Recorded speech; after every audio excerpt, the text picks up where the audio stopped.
Welcome back, you lovely bunch. Thanks for tuning in. Welcome to the updated pain cave. So a while ago I did actually do a vlog about, well, upgrading my garage, like giving it a bit of a paint, putting up some bike racks and getting everything all nice. So it's a little bit less grim when I'm sitting in here training. I mean, in the winter we spend a lot of time indoors, like on Zwift, Ruby, like all those various platforms. And whilst I love riding inside, like having a grim garage, well, it was kind of depressing. So I gave it a bit of a spruce up. And it was much better to train in, but there are a few things missing, and I'm going to chat to you guys about a few of the bits that I find really, really useful, and a few little things that I've got and I've put in here that are really handy when it comes to turbo training. So it's like a constant work in progress. Like I'm always tweaking it, I'm always adding things to it, I'm always constantly trying to tidy up and like fix. I mean, let me just show you. Look at the state of it. I mean, it's a bit better than it was.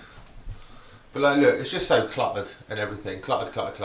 So as you can see, it's still very much a garage. I've got my shelving up there. So it's a mixture of being really messy and then kind of pimped in a way. So there are a couple of bits that I bought and I couldn't live without them now. Like they're just, once you have them, like you don't realise how much you need it until you actually have it, if you know what I mean. But also what I want is, I want to see your pain caves. So I'm going to set up something in the community tab so you guys can post your pictures there, or links to your photos, or send me your pictures on Instagram, or however you want to send me your pictures, send me your pictures. And then maybe we can do a vlog where we go through and we have a little look at your pain caves. So I'll give you a bit of a pan of the room, very short pan, it's a really small room. And then I'll talk you through the setup and a few of the changes I've made.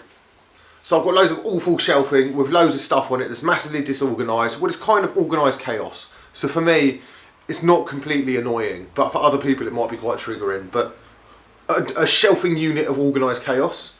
So I've got 3 bikes on one side on hip lock jaws mounts. They're really good mounts actually. It just like pops in, and I'm using Z locks as well for a little bit of extra security. So on the other side I've got my BMX, and then we've got Kiddo's early rider mega mountain bike. It's actually it's a pretty sick bike for a kid. So the Saris MP1 Infinity training platform, I'm proper digging it, I'm gonna be honest. Like I've been using it for a while now. I'd find it weird using a turbo just on the floor, like, and not having that side to side motion. It's not something you need, but like once you start using it, like, I'd find it really hard to like, well, I wouldn't find it hard, I could still train without it, but it just makes it more pleasurable and it makes everything more like immersive, so I'd proper rate it. The Saris H3 Smart Trainer, obviously, can't fault it, you know, it's dead quiet, it's so easy to set up, it's easy to calibrate, you can change it from quick release to through axle very simply, it's all just really easy, you know, and then it's dead quiet, it's so quiet. And that's good when you've got a child. I mean, I'm quite far away from her bedroom. So if you live in a flat or somewhere like quite built up and you've got neighbours that are quite close,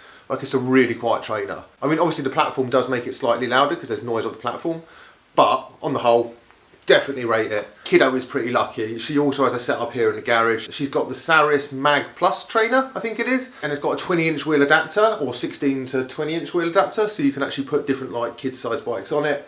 It's got like a little resistance control so she can like adjust the resistance on it. She has a cadence and speed sensor that I've put on there so she can actually use it on Zwift. And you do get a free Zwift account if you're under 16. So if your kids want to ride on Zwift with you, you can sign up for free. So she's pretty lucky, you know. So we'll do little sessions together. This trainer works really well with her single speed BMX. She's got the resistance adjuster for like making it harder and easier rather than using gears, because it's a race BMX, so it's got 1 gear, which is go fast. New addition. I've got my Saris desk. What do you think? Let me show you. Like, you can have it at different heights. I could have it like up above the bars, but honestly, like, I don't know. I feel like I don't really need to do anything. If I was doing a live stream, I could like type and whatnot whilst it's there. But I can reach everything I want to reach. It's not in the way, like the platform doesn't like rock into it, so all good. And it just means everything is really handy. And this thing here, this is probably the best addition to my pain cave. So I've got some really cool stuff in my pain cave. I'm really lucky to have all this like awesome Saris stuff. So it is quite an expensive setup, but the one thing that I'd recommend, even if you're tight on a budget, that you need to get is one of these. This is the remote for a fan. A shout out to Francis K, by the way, the like godfather of cycle vlogging, who did put me onto these. Like he did a video about like fans and all this stuff. He does actually say in his video you need like loads of fans to mimic the actual real wind of being outside. But in reality, I don't want to have to wear like a jersey and like maybe arm warmers in my garage. So I find one fan works pretty well. So I went for an industrial fan from Screwfix. It's quite cheap, it's like 25 quid. And compared to spending 200 quid on like a special like airflow fancy fan. And whilst those fans are really good, they're a very expensive thing to buy. But anyway, this is the remote control for my fans, so check this out. So you're sitting over there on your bike, you're sweating out. How good is that? I don't know. You know, honestly, it is quite far away from my setup. and sometimes I do put it on a cardboard box that moves it further forward. But realistically, it doesn't look very YouTube friendly, so at the moment it's on a shelf. But it does reach quite far, so yeah. There you go, how cool is that? So that's really, really cool if you're training inside. So this is really good for me because the garage is freezing. So when I come in here, sometimes I'm actually in a jacket. And by the time you warm up, well then you're sweating, but you don't want to jump off the bike and run and turn the fan on. And I recently did this with Meetup, where I did literally have to jump off the bike, start the fan, get back on, catch back up with the group.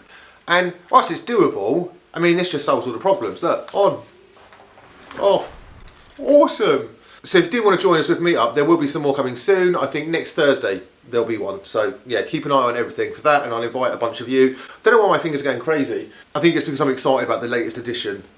Like, well, I've got these two things at the same time. Oh yeah, these remote control plugs. I got this for like 15 quid. Just plug it in, put your plug that you want to plug into it, and then it works.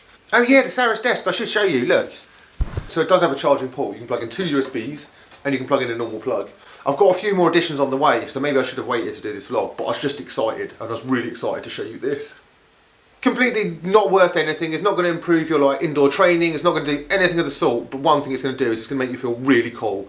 I love the Tron bike on Zwift, so I felt like I needed to ride the Tron bike at home. So I've done this. Let me just turn the lights off.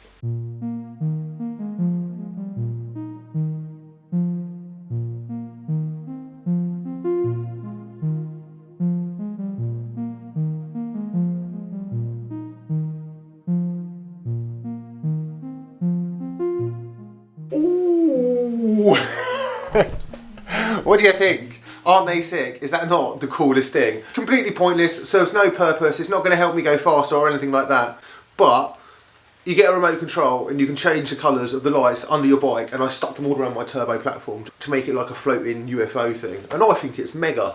I proper love it. So what do you think of my upgrades? What would be your ideal pain cave? I feel like I've got mine pretty close. There's a few changes I need to make, and then we've got it dialed in, I think. And remember to send me photos of your pain caves so we can have a look at your pain caves, and that will just be fun. I'm really interested to see your home setups, so yeah, do send me the pictures or tag me in pictures or whatnot, and we'll all have a look through them. But definitely, for me, the one thing I'd recommend everybody needs is, well, like, you need a turbo trainer. That's like the first thing. But like, once you've got your turbo set up, if you haven't got a remote control fan, seriously, it's amazing. Don't know how I was living without it for so long. Best purchase I ever made, and it was only £15. So yeah. Anyway, remember to like, comment, subscribe, and I'll see you guys very soon. Bye. It turns the fan on, it doesn't turn the camera off. Anyway, bye.